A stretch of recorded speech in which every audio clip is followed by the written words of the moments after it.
Hi, I'm Johnny Delirious, and I'm here to tell you there's no reason to be ashamed of having hepatitis C. As a matter of fact, there's no reason to be ashamed of having any kind of hepatitis. You see, I had hepatitis A, B, and C. Let me tell you a little bit about my story. Back when I was in high school, and this is when I was a junior in high school, it was about 1969. There was about 7 of us guys and about 4 or 5 of us, of the gals, and we all came down with hepatitis A. You see, I grew up on the coast of Florida, and in those days, of course, we had fake IDs. The bars had all you can drink, all the oysters you can eat, all the beer you can drink for $12. Oh, wow, you know, and so a lot of us went to those all the oysters you can drink. Well, you know, around the early 70s and late 60s, the oysters were tainted with hepatitis, and a lot of people were catching hepatitis. I mean, maybe we got hepatitis that way from eating so many oysters. I'm almost sure that's how we got it. Anyway, everybody's always, first thing they ask you, well, how'd you get it? You know, and that's one of the reasons why they make you feel ashamed, because, you know, it's this stigma. Well, let me tell you, there's no reason to be ashamed of it. Okay, so my mom quarantined me for 2 or 3 weeks. My father was a doctor, and they basically took care of me. The yellow in my eyes went away. The yellow in my skin, everything went away, and I went back to school. Everything was fine. Then in my senior year, a lot of in our same group, you know, we were playing rock and roll, and I was lending my harmonicas to a couple of guys in the band, and you know, I played flute and rhythm guitar, and you know, we caught hepatitis B. And again, same thing. My mom quarantined me again, and after this time it took a little longer, about 4 or 5 weeks. The yellow in my eyes went away, the skin tone came back. They nursed me back to health. I went back to school, graduated from my senior year. Everything was all fine, boom, bada boom, no problem. And things went on, and of course, you know, I lived to party, and that's the way it was. I was probably the original wedding crasher, living in Pensacola, Florida. We're 3 hours away from New Orleans, and so, you know, and I had my jobs. I was very, you know, we were the type that worked hard and we played hard. So I had lots of good jobs and everything. And back in those days, I worked as a salesman. I worked at a lot of different jobs, and it had responsibility to it.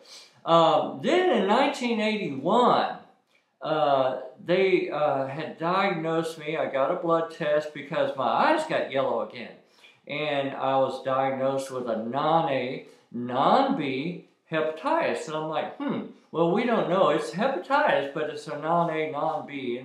And you know, at that time, they just didn't have anything to call it. Well, again, after about a month or so, the yellow in my eyes went away. My skin tone went back. I got plenty of good energy again. And basically, I just forgot about it.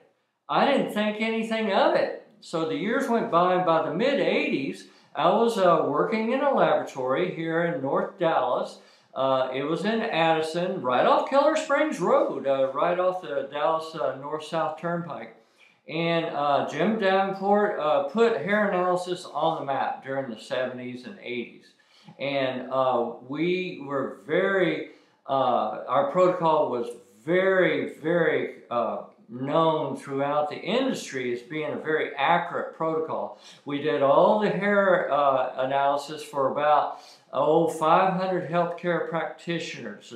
There were over 300 of them were medical doctors, and we sent them the elemental analysis as well as the nutritional recommendation, as well as the vitamin and supplement recommendation, and so they were able to help their patients and their clients get into better health based on the analysis.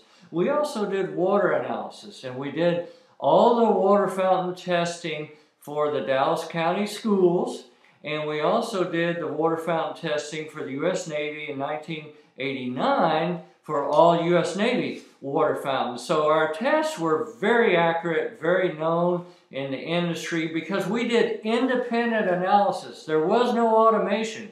And because it was tested one by one, each sample was tested individually, our protocol was captured and bought and seeked for by NASA, and they put it up in the space stations because it was such a valuable protocol. So in the late 1980s and early 90s, we sold them the protocol. But I have to say that the laboratory did really well, and by the late 80s I was chair, and it was my responsibility to make sure that the lab was in tip-top shape, and it was. However, Johnny's life was not. His personal life wasn't going so well. As a matter of fact, toward the late 80s, a cup of coffee didn't get me out of the house. I had to get to work, so I just relied on my old standby from back in Florida. Big rail of cocaine always got me out of the house. Boom! So I do that big rail of cocaine, I got out of the house and got back in the lab, and I kept the procedure manuals up to date, met with our director, made sure all the lab techs were compliant with our procedure manuals until about 1991, until it all came crashing down when I went in for a test with a doctor's appointment, and they said, wow, you've got hepatitis C and you've got it really bad. Your liver enzyme levels are off the chart. And, a couple of days without any cocaine, I couldn't do anything. So basically I had to sell out the lab, and I had to get well. So I went back to University Hospital and got a biopsy, and they said I had 96% scar tissue, and they go, Johnny, we don't know how you're surviving right now. You only have 4% liver function.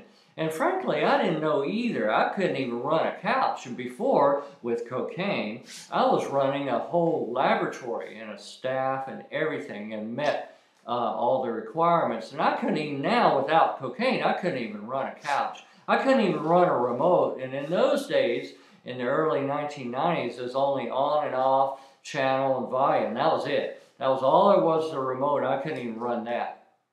So I said, all right, look, and what do I got to do? And they said, well, you need a liver transplant. That's your only hope to survive. And I said, okay, I'll look at, give me some research on the interferon and the cocktail. They kept saying the cocktail. You need the cocktail and a liver transplant. That's your only hope to survive. So they were just flabbergasted that I would question what they had to say. And I said, well, this is a university hospital.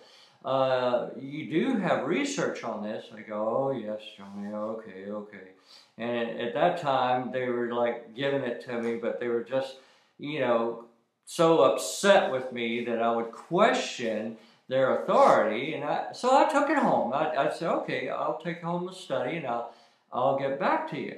And so a week or so later, I came back and also got some second opinions, and all the other opinions came back the same thing. They said, that's your only choice is a liver transplant and the cocktail. So I went back to them, and I just, for a lot of different reasons, I just couldn't do the transplant. And I just said, no, I can't do the transplant. They go, oh my God, Johnny, we're working so hard to save your life. You can't make these decisions. You're just delirious. And of course, that's how I got my name, because I just sat there. They kept fussing at me, and I was going, when Johnny comes marching home again, hurrah, hurrah. And of course, at that point in time, on my way out the door, they said, all right, Johnny Delirious, you're a dead man, just like that. So that's how I got my name. From then on, they started, everybody was calling me Johnny, because my family and everybody said, you're just so stubborn. You won't do anything right. You won't even follow what the doctors have to say. They're right. You are delirious. You're just nuts. So I was ostracized. I was given the stigma. I didn't date. I was this phenomena that everybody wanted to stay away from like a leper. And so I understand if you're ashamed of having hepatitis. There's no reason to be ashamed of having hepatitis. There's no reason to keep hepatitis. There's no reason to be afraid of hepatitis. And there's no reason to die from hepatitis. And I'm here to tell you why, and that's the point of all these videos, is to give you liver health tips and to show you that you don't have to keep hepatitis. There's no reason to, and no matter what treatment options you choose to do, if you have good liver health, you too can get over hepatitis. And I'm here to help you with these videos with good liver health tips. So come back, I'll give you good liver health tips. You take care of yourself.